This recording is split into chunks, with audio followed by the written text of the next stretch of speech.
মেয়েটার ঘাড়ে কয়েকটা দাগ দেখতে পেল, মোটামুটি গভীরই বটে। আলগোছে চুলগুলো সরিয়ে দিল রাত, মলম নিয়ে হালকা হাতে ঘাড়ে লাগিয়ে দিল। তৎক্ষণাৎ কেঁপে উঠল ভোর। পুরুষালী স্পর্শ যেন ওর বুকে ঝড় তুলে দিয়েছে। আগে তো কখনো এমন হয়নি, তবে এখন কেন এমন লাগছে? রাত দিন মেয়েটার যত্ন নিচ্ছে রাত, তবে এখনো তেমন কিছু প্রশ্ন করেনি ও। ভোর ঠিক আছে, এটাই সব থেকে জরুরি বিষয়। সময় করে প্রশ্ন করবে করবে করে 3টে দিন পার হয়ে গেল।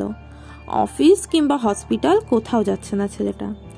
ইফতিহারের থেকে বলে কয়েক দিনের জন্য ফ্রেশ টাইম নিয়ে নিয়েছে, তবে রামিসার কড়া জবাব ছিল। রাত অবশ্য হেসে সম্মতি জানিয়েছে। কয়েকদিন মাত্র, এই কয়েকটা দিন না হয় প্রিয় মানুষদের সাথে কাটানো যাক। ভোরের মাথায় চিরুনি করে দিচ্ছে রাত। মাঝে মাঝে হালকা টান লাগছে, তাতেই ব্যস্ত হয়ে পড়ছে ছেলেটা। মুখ টিপে হাসছে মেয়েটা। মিররে সেটা দেখতে পেয়ে রাত বলল, কি হলো এটা? কিছু না তো। মুখ টিপে হাসছো কেন? বেশি হাসা স্বাস্থ্যকর নয় কিন্তু। কে বলেছে? তোমার ডাক্তার সাহেব। হেসে কুটি কুটি হয়ে যাচ্ছে ভোর। এতটাই পাগলি যে হাতের ব্যথার কথা ভুলেই গেল। বিছানায় ঝাপটা দিতেই ডান হাতে প্রচন্ড ব্যথা অনুভব হলো। না চাইতেও মুখ দিয়ে আহ এর মতো শব্দ বের হয়ে আসলো।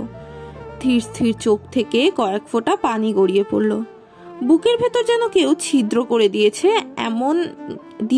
মেয়েটার কষ্ট দেখে রাদের অনুভূতিটা ঠিক তেমনই। ব্যস্ত কণ্ঠে রাত বলল, দেখি আবার কোথায় ব্যথা পেলে? কি যে করো না তুমি। আমি ঠিক আছি।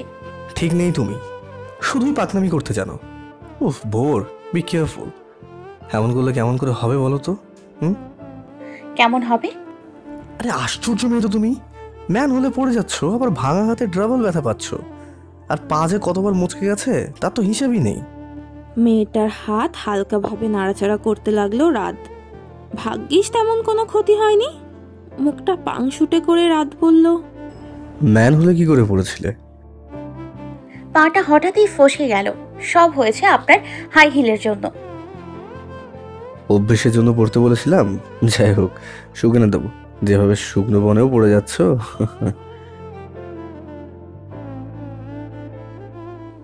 আমি শুকনো পানি পড়ে যাই? তা নয় তো কি। অভিমান হলো মেয়েটির। নাক টানতে লাগলো। চোখে পানি নেই, অথচ নাকে পানি এসে পড়েছে।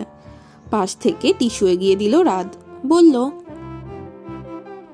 ঠান্ডা লেগে গেছে, কান্না করিও না কেমন, না হলে আরো অসুস্থ লাগবে। 100 বার কান্না করব। জেদ করো না ভোর।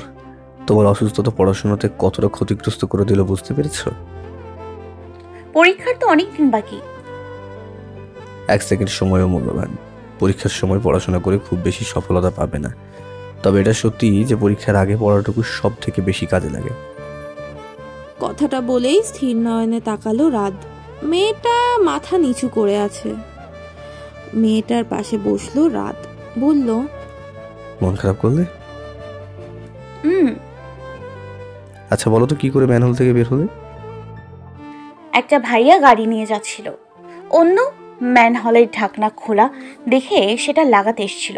তখনই আমাকে দেখতে পায় আর আমাকে বাঁচিয়ে নেয়। আচ্ছা, ছেলেটার নাম কি বলো তো? ইস, নাম তো জিজ্ঞাসা করা হয়নি। ভোরের জিহ্বাকাটা দেখে আলতো হাসলো রাত। মেয়েটা অদ্ভুত সুন্দর। এই সুন্দরের তুলনা হয় না। আসলে প্রতিটা মানুষের ভেতরই ম্যাচিউরিটি আর বাচ্চাসুলভ আচরণ লুকিয়ে থাকে। প্রয়োজন আর পরিস্থিতি ভেদে এক একটা আচরণ ফুটে ওঠে। তাই তো সৃষ্টির সেরা জীব মানুষ।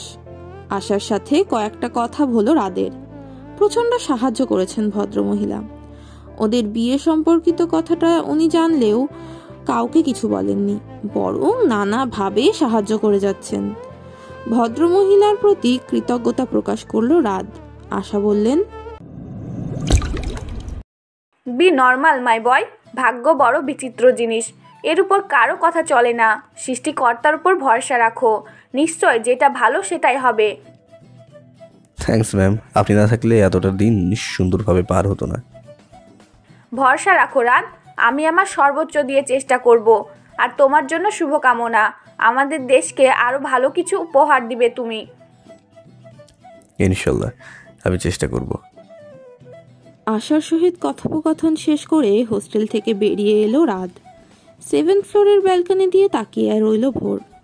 মেয়েটা 2nd ফ্লোরে থাকতো আগে, এখন কিছু কারণে 7th ফ্লোরে এসেছে। রাতের মুখটা তেমন স্পষ্ট নয়, হঠাৎই অনুভব হলো এক নিদারুণ যন্ত্রণা। এ ব্যথা নতুন নয়, এটা প্রায়ই হয়। রাত চলে গেলে বুক চিরে বেরিয়ে আসে এই ব্যথাটা। বড্ড ভয় হয় ওর, মাথার উপর থাকা ছায়াগুলোকে হারিয়ে ফেলার ভয়। গত 1.5 বছরে রাত ওর জন্য যা করেছে তা ভাষায় প্রকাশ করা যাবে না। চিরকৃতজ্ঞ থাকবে এই মানুষটির উপর ভোর, যে নর্দমা থেকে তুলে নিয়ে একটা সুন্দর জীবন দেওয়ার লক্ষ্যে কাজ করে যাচ্ছে প্রতিনিয়ত। এখন আবারও বের হব রাত।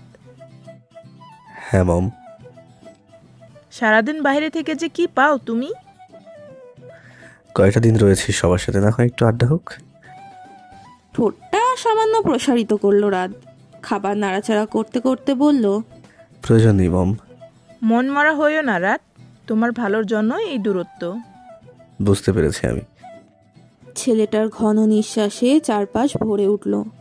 দেয়ালগুলো যেন বলতে চাচ্ছে, যেও না তুমি, এ জীবনে প্রাপ্তির বড় অভাব, অন্য দেশ তোমাকে প্রাপ্তি দিতে পারবে না। সমস্ত কথাকে সাইডে ফেলে ইফতিহারের কাছে চলে এলো রাত। বাড়িতেই অফিস কক্ষ রেখেছেন ইফতিহার। রাত কাজ না করাতে সমস্ত কিছু আবারও দেখাশোনা করছেন তিনি। দরজার বাইরে কয়েক মুহূর্ত পায়চারি করে রাত বলল, আসবো ড্যাড। আসো, একটু পরে কথা বলছি, কিছু কাজ সম্পূর্ণ করে নেই। ওকে। ইফতিহারের কাজ দেখে ব্যালকনিতে চলে আসলো রাত। বেশ জোরালো সমীরণ বয়ে চলেছে, অদ্ভুত তৃপ্তি রয়েছে এতে। নিজ দেশ ব্যতীত অন্য দেশে কতটা আপন হবে ওর। এমন নয় যে বিদেশে যায়নি ও, বরং বহুবার বহু দেশে গিয়েছে ছেলেটা, তবে দীর্ঘ সময়ের জন্য নয়। সেই কারণেই মনের ভেতর খচখচ অনুভব হচ্ছে। এধারের সবচেয়ে আপন মাটি এই বাংলার মাটি। এই বাংলার মাটি ছেড়ে কোন সফলতা লাভ করবে ও? কি ভাবছো? ইফতিহারের কণ্ঠ পেয়ে পেছনে ঘুরল রাত। মাথাটা নিচু করে কয়েকটা দীর্ঘশ্বাস লুকালো, সামান্য হাসি ফুটিয়ে বলল, প্রচণ্ড চাপে আছো তাই না ড্যাড? কিছুটা, তবে এর থেকে বেশি কাজ সামলানোর এক্সপিরিয়েন্স আছে আমার। ক্ষণকালের জন্য বাবার মুখের পানে তাকিয়ে রইল রাত। কতটা ধারালো ব্যক্তিত্ব ওনার। চশমাটা খুললেন ইফতিহার। ছেলের চোখের ভাষা যেন আজ পড়তে পারছেন উনি, তাই বললেন, আপন মানুষ পর হতে দেখেছি আমি। প্রচণ্ড কষ্ট হয়েছিল সেদিন, বহু কষ্টে এই স্থানে এসেছি। এর জন্য প্রবাসী হতে হয়েছে আমাকে। এই বলে এমন নয় যে নিজের দেশকে ভালোবাসি না, আমি প্রচণ্ড ভালোবাসি এই দেশকে। তবে একটা কথা মনে রাখবে, কিছু পেতে হলে ক্ষণকালের জন্য নত স্বীকার করতে হয়। চতুর প্রাণী হও রাত। একটা হার যদি 10টা সফলতা এনে দেয়, তবে সেই হার কি ভালো নয়? অবশ্যই ভালো। মাই বেস্ট বেটা। আমাদের ছেড়ে থাকতে কষ্ট হবে, তবে বিশ্বাস করো, যখন সফলতা পাবে তখন সমস্ত কষ্ট দূর হয়ে যাবে। ইফতিহারকে জড়িয়ে ধরল রাত। বুকের ভেতর শান্তির ঝড় নেমেছে। বাবা নামক মানুষটি কতটা ধারালো ব্যক্তিত্ব সম্পন্ন তা একটু হলেও বুঝতে পারছে ও। কবে যাচ্ছিস রোদ? কথাটা বলেই মুখ গোমড়া করে নিল নাহিদ। রাতকে কিছু বলতে না দিয়ে সুপ্তি বলল, তোর না জানলেও চলবে। আশ্চর্য, তুই কেন কথার মাঝে কথা বলিস? বিকজ তোরে আমার সহ্য হয় না। রাগে নাকের পাটাটা লাল হয়ে গেল নাহিদের। রনিত এগিয়ে এসে দুজনের মাঝে দাঁড়ালো। দুজনে ঝগড়া করতে ব্যস্ত। এই মুহূর্তে রাতের কিচ্ছু ভালো লাগছে না। টেবিলের শেষ প্রান্তে গিয়ে দীপ্ত আর রায়ার মাঝে বসলো সে। রায়া বলল, আজকাল বেশি মন মরা দেখাচ্ছে তোকে, কোনো সমস্যা? এমনি। মিথ্যা কেন বলছিস? মিথ্যা নয় রায়া, আবারও মিথ্যা বলছিস রাত। রায়া ইজ রাইট, বাট তোর মুখ থেকে স্বীকার করানোর সাধ্য নেই কারোর। দীপের দিকে তাকিয়ে রইল রাত। এর চেয়ে বেশি কি বলবে ও? ছেলেটার পিঠ চাপড়ে দীপ বলল, ভোর এখন কেমন আছে রে? ফাইন। হাতটা কি ঠিক হয়ে গেছে একদম? তুই ওকে নিয়ে চিন্তিত? রনি থাকছে তো? আই নো দ্যাট, বাট তবুও ভালো লাগছে না। ঠোঁটটা কামড়ে ধরল রায়া। আফসোসের স্বরে বলল, ইস, যদি এই সময়টাতে আমাদের ভিসা না আসতো। কাম অন রায়া, মন খারাপ করছিস কেন? এত বড় একটা সুযোগ পেয়েছিস তোরা, সিটিজেন পেলে খারাপ হবে না নিশ্চয়ই। বাট আচ্ছা বাদ দে এসব। শুনলাম সুপ্তির সাথে নাহিদের জব হয়েছে। বুঝলাম না দুজনেই একই হসপিটালে কি করে হয়? সবাই একটু হাসলো। ভবিষ্যৎ নিয়ে চিন্তিত ওরা। না জানি হসপিটালে গিয়ে কেমন তোলপাড় শুরু করে দুজনে। দুপুরটা বন্ধুদের সাথে আড্ডা দিয়ে বাড়িতে ফিরল রাত। ইফতিহার দুটো পেপার নিয়ে এলেন। মুহূর্তেই রাগ উঠে গেল রাদের। থমথমে মুখে বলল, তোমাদের সব কিছুই তো আমারই, তাহলে পেপার নামক সনদ করার কি প্রয়োজন আছে? প্রয়োজন আছে রাত। হসপিটালটা তোমার নামে করে দিতে চাচ্ছি আমি, যাতে করে ভেতর থেকে দায়িত্ববোধ কাজ করে। একটা কথা মনে রাখবে, প্রতিটা মানুষ নিজের সম্পদের কদর করে। সবার সাথে আমাকে মেলাচ্ছ ড্যাড?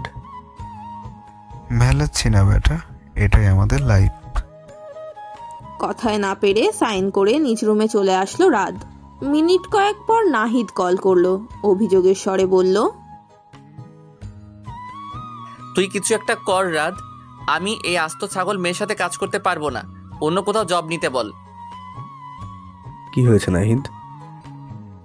অতিষ্ঠ হয়ে গেলাম আমি। ফর্মালিটি সাইন করতে গিয়েও জ্বালিয়ে মেরেছে আমায়। শুধুমাত্র এই মেয়েটার জন্য বন্ধুমহলের বেশিরভাগ সময় আমি অ্যাটেন্ড থাকি না। ওকে আমি মেরেই দিব। এরা নাহিদ, কথা শোন। ওপাশ থেকে কলকাতার টুটটুট শব্দ কানে এলো। ফোনটা আলগোছে বিছানায় ছুঁড়ে ফেললো রাত। জীবনটা কতটা অদ্ভুত হতে চলেছে। পুরোই ভিন্ন রকমের অনুভূতি। এতে রয়েছে শুধুমাত্র বিষাদ আর যন্ত্রণা। কেউ কারো নয়, সবাই পর হয়, সময়ের সাথে বদলে যায়। কেউ আগে, কেউ বা একটু পরে, তবে সে বদল হবেই হবে। মিছে অনুভূতি দিও না, বদলে গেলে কপাল হবে পোড়া। কবিতাটির সঙ্গে নিজের জীবনের কিছুটা মিল খুঁজে পেল ভোর। ফেসবুক স্ক্রল করার সময় ফেসবুকের ষোড়শী এক লেখিকা ফতেমা তুজের পেজটি তার সামনে পড়েছিল। কেন যেন ইচ্ছে হলো একটু ঘেটে দেখার। সেই কারণেই পেজ চেক করছিল। হঠাৎ কবিতাটা চোখে পড়ল।